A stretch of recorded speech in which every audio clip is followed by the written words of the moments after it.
दोस्तों नमस्कार। अभी ये प्रश्न को देखते हैं। यह है बायनोमियल थ्योरम से जेईई मेंस 2025 का क्वेश्चन है ये। तो यहाँ पे क्या दिया गया है, सिग्मा आर 0 से लेके 5 तक 11 से 2r प्लस 1/2r+2 ये है m/n। तो हमें एक फ्रैक्शन मिलने वाला है, तो m-n का वैल्यू निकालना है। ये GCD ऑफ m,n1 का मतलब क्या है कि ये सिंप्लीफाइड फॉर्म में रहना चाहिए। ठीक है, मतलब कुछ कॉमन मिला या ऐसे कुछ m और n में, तो उसे हमें निकालना चाहिए। ठीक है, ताकि GCD एक आए। ठीक है, GCD या HCF कभी कभी कभी ना कभी तो पढ़ा होगा। GCD HCF दोनों एक ही है। ठीक है, फाइन। अभी इसको गौर से देखेंगे ना, कुछ आइडिया आ रहा है क्या? मतलब कुछ पैटर्न जैसा। कुछ मल्टीप्लाई डिवाइड करे, इधर से 2 कॉमन ले। इतना कुछ तो लग नहीं रहा है। देखिए, जब भी ऐसे कुछ मतलब जब आप एक प्रश्न को देखते हैं और आपको कुछ आइडिया नहीं आ रहा है, तो शुरुआत जो मतलब बेसिक सा चीज़ है, मतलब जब भी ऐसा सिग्मा दिया गया है ना, तो उसको एक्सपैंड कर देंगे ना तो काम चल जाएगा। मतलब सिग्मा का मतलब क्या है, यहाँ पे आर के वैल्यूज 0 से 5 तक जा रहे हैं, मतलब 0 1 2 3 4 5 6 वैल्यूज है आर के। यदि मैं आर को जीरो रखूंगा, तो मुझे क्या मिलेगा? 11c 2 into zero plus one, मतलब 11c 1/2 into zero plus two, 11c 1/2 मिलेगा। मुझे क्या मिलेगा? 11c 1/2। जब मैं आर को 1 रखूंगा तो मुझे क्या मिलेगा? Plus 11c 3/4। मतलब आर को 1 रख देना यहाँ पे, 11c 2 into one plus one, मतलब 3, 11c 3/2 into one plus two, तो 11c 4 हो जा, मतलब 11c 3/4 हो जाएगा वो। ठीक है, तो सबसे पहले इसको एक्सपैंड कर देते हैं। यदि आप एक्सपैंड कर देंगे तो ये मिलेगा। आशा करता हूँ कि आपको सिग्मा तो पता होगा कि क्या होता है और ऐसे एक्सपेंशन होता है, वो मैं अभी सिखा नहीं सकता हूँ आप लोगों को। ठीक है, अभी ये मिल चुका है। कुछ पैटर्न नज़र आ रहा है क्या? RHS में देखो थोड़ा ध्यान से, कुछ पैटर्न नज़र आ रहा है। हाँ, कुछ ना कुछ तो नज़र आ रहा है। देखिए, यहाँ पे 1 है और यहाँ पे 2 है, मतलब 1। यहाँ पे 3 है, यहाँ पे 4 है, यहाँ पे 5 है, यहाँ पे 6 है, यहाँ पे 7 है, यहाँ पे 8 है, यहाँ पे 9 है, यहाँ पे 10 है। मतलब देख रहे हैं ना, मतलब यहाँ पे जो है, मतलब आर के प्लेस में उसके प्लेस में, मतलब नीचे हमारे डिनोमिनेटर में +1 है। इसका मतलब क्या? मुझे कुछ तो आइडिया मिल रहा है। अब मैं इसको कैसे लिख रहा हूँ, ध्यान से देखिए। Half into 11c1, 1/4 into 11c3, 1/6 into 11c5। अब देख रहे हैं ना, तो यहाँ पे 1 है और यहाँ पे 1 से आगे 2 है, यहाँ पे 3 है, यहाँ पे 4 है। मतलब आप देख रहे हैं ना, मुझे कुछ तो पैटर्न जैसा मिल रहा है, ठीक है। अभी आपको चिड़िया की आवाज़ आ रहा है तो मैं कुछ कर नहीं सकता। मैं जब वीडियो चालू किया तो तब तो वो नहीं थी, अभी आ गई। अब मैं कुछ कर नहीं सकता, थोड़ा झेल लेना उस आवाज़ को। अभी देखिए यहाँ पे एक तो आ गया। अब मैं ऐसे ही कुछ न्यूमरेटर में भी कुछ कर सकता हूँ क्या? मतलब 11 + 1 क्या होगा? 12। मैं हर एक में 12 चाहता हूँ। कहाँ से लेके आए? हवा से तो नहीं आएगा, तो हमें ही लाना पड़ेगा। तो मल्टीप्लाई डिवाइड कर देते हैं, 1/12 इंटू 12। अब देखिए, सब में 12 आ गया। अब इसको ध्यान से देखिए, इस सेट को सबसे पहले इसको देखिए ध्यान से,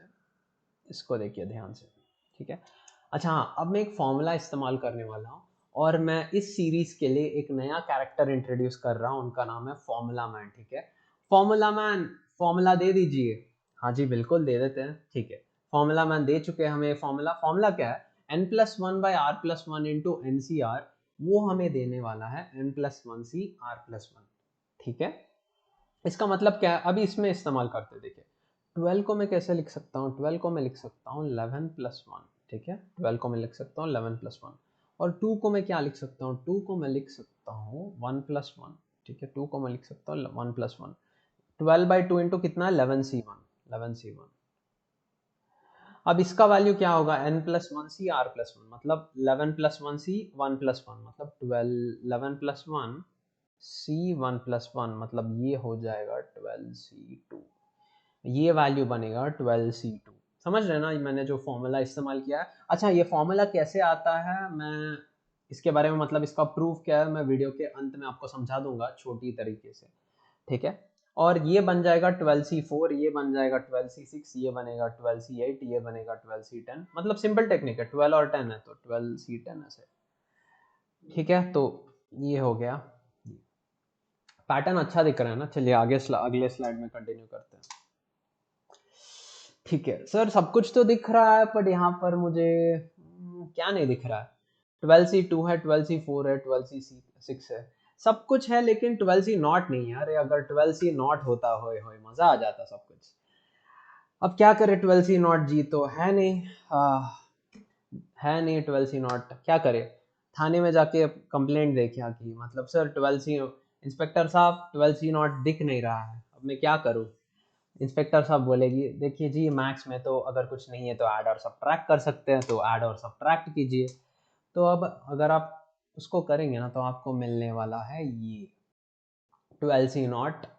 अब देखें देखें ना, मैं शुरुआत में 12C0 डाला हूँ और यहाँ पे -12C0। ओके, अभी आप इन टर्म्स को ध्यान से देखिए, 12C0 से लेकर 12C12 तक। अभी एक पैटर्न में है, इसका वैल्यू है, इसका वैल्यू है 2^12/2, इसका वैल्यू है 2^12/2। कैसे, मैं रफली आपको बताता हूँ। देखिए इसका डिटेल एक्सप्लेनेशन मैं इसी वीडियो के अंत में दूंगा, पर यहाँ पे ध्यान से सुनिए। यहाँ पे अगर मेरे पास 12C0 plus 12C1 plus 12C2 plus 12C3 ऐसे सब कुछ होते हैं ना, सभी बाइनोमियल कोएफिशिएंट्स, ठीक है, तो उसका वैल्यू हो जाता 2^12, बट लगभग आधे है, इसीलिए 2^12/2 आता है। कैसे कैसे होता है ये मैं आपको वीडियो के अंत में समझा दूंगा, ठीक है। चलिए, अभी इसका वैल्यू है 2^12/2, 12C0 का वैल्यू है 1। बाप रे, देखिए कितना छोटा बन गया, उतना बड़ा सा था पहले तो कुछ समझ नहीं आ रहा था, फिर बड़ा बन गया, फिर अभी छोटा हो गया। जेईई मेंस के प्रश्न है जी, ऐसे ही होता है। और तो 2^12/2 पर 2 मतलब 2^1, 2 मतलब 2^1, a power m by a power n is a power m-1, तो ये होगा 2^12 - 1 मतलब 2^11। 2^11 सर मैंने तो बचपन में नहीं पढ़ा था या ठीक है, 2^10 है 1024, सो तो 2^11 हो जाएगा 1024 इंटू 2, मतलब वो होगा 2048, 2048 माइनस 1 होगा 2047, 2047/12। ठीक है, सब बढ़िया। और कुछ कैंसिल हो सकता है क्या, ये तो एक ऑड नंबर है तो डेफिनेटली 2 से तो नहीं जाएगा, वो तो पक्का है। पर ये 3 से डिविजिबल है कि नहीं, कैसे पता चलेगा कि ये 3 से डिविजिबल है कि नहीं। हाँ क्या करें, कभी तो टीचर ने सिखाया था डिविजिबिलिटी रूल्स, सर हम याद नहीं रखते। ठीक है, अभी मैं फिर से बता देता हूँ। सम ऑफ डिजिट्स देखिए, 2047, 2 + 4 6, 6 + 7 13, 13 3 से डिविजिबल है क्या, नहीं, तो इसीलिए ये नंबर भी 3 से डिविजिबल नहीं है। तो 3 का डिविजिबिलिटी टेस्ट ये है कि आपको कोई नंबर दिया जाता है और पूछा जाता है कि वो 3 से डिविजिबल है कि नहीं, तो कैसे चेक करते हैं, तो बस इतना ही, सम ऑफ डिजिट्स निकाल लीजिए और अगर वो 3 से डिविजिबल है तो वो नंबर जो है 3 से डिविजिबल है, नहीं तो नहीं। ठीक है, तो ये है मेरा m और ये है मेरा n, m मिल गया और n मिल गया, m-n निकालना था 2035। बढ़िया जी, प्रश्न तो हो गया, लेकिन मैं आपको और कुछ बताना चाहता हूँ। मैं आपको बताया था ना, दो चीज सिखाऊंगा मैं आपको, कैसे वो फॉर्मूला है, ये फॉर्मूला कैसे आता है, ध्यान से सुनना। एनसीआर, अभी एलएचएस को ले लेते हैं, एलएचएस से आरएचएस के पास आते हैं, ठीक है। एनसीआर क्या होता है, n factorial by n minus r factorial into r factorial, ठीक है, ये तो आपने पढ़ा होगा परम्यूटेशंस एंड कॉम्बिनेशंस में, ठीक है।